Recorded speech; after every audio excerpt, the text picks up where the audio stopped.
Možemo i mahnuti. Dajte mi mahnuti. To je to, ali svi skupa ovak, samo pola naše, to se ne broji. Još.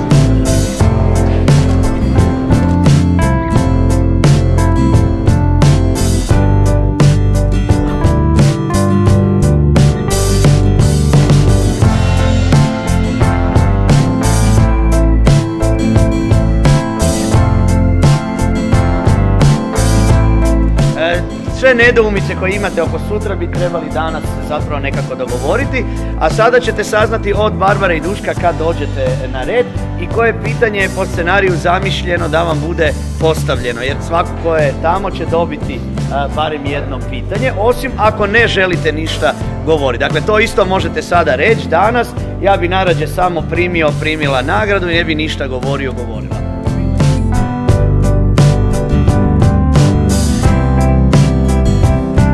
Svakim od vas i predaje vam statum koju dobijate i onda slijedi zapravo razgovor. Ovo su zamišljena pitanja.